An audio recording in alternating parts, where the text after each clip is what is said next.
नमस्कार मैत्रिणींनो, आपण बघूया आज शेपूची भाजी। तर त्यासाठी बघूया लागणारे साहित्य।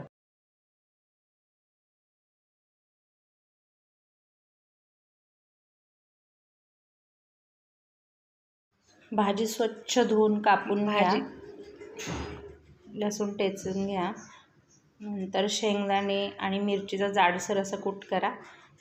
उकडलेले राजमा, आता आपण कढई गरम करायला ठेवली आहे, तर 2-3 चमचे तेल टाकूया। तेल चांगलं गरम झालं की लसूण टाकूया। लसूण चांगला तडतडला, चांगला खरपूस झाला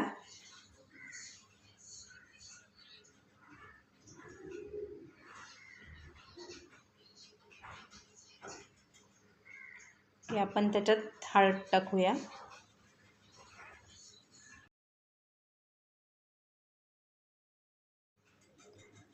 हळद थोडी परतून झाली की आपण त्याच्यात शेपूची भाजी टाकूया, कापलेली शेपू।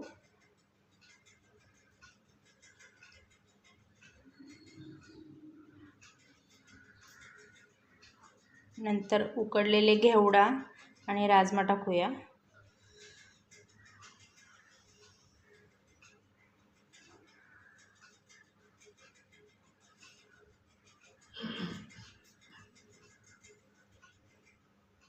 त्याच्यातच आपण जाडसर शेंगदाणे आणि हिरवी मिरची असं वाटलेले जाडसर ते टाकूया।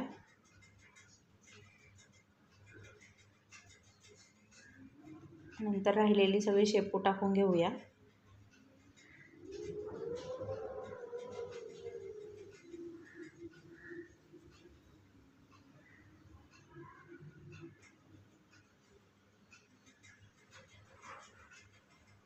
परत राजमा टाकून घ्यायचा वरती।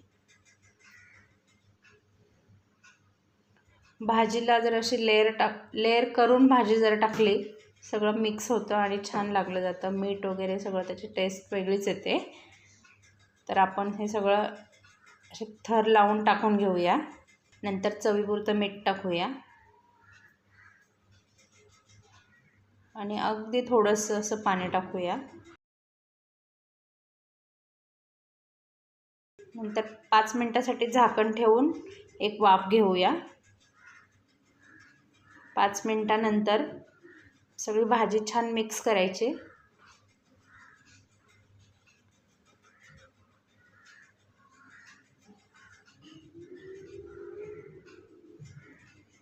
तुम्ही बघू शकता छान मिक्स झाली आहे भाजी। दिसायलाही खूप सुंदर दिसते आणि चवीला तर अप्रतिम होते। आपण परत 10 मिनिटासाठी झाकण ठेवूया, स्लो गॅसवरती, मीडियम गॅस करूया। तर आपण हे 10 मिनिटासाठी झाकण ठेवले।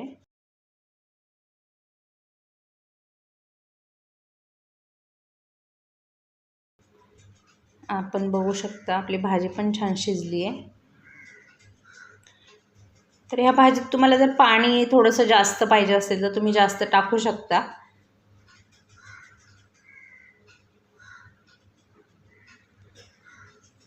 तर ही आपली घेवडा आणि राजमा टाकून बनवलेली शेपूची भाजी भाकरीबरोबर तर अप्रतिमच लागते। तुम्ही बघू शकता, दिसायलाही ती सुंदर दिसते। ही झाली आपली शेपूची भाजी तयार।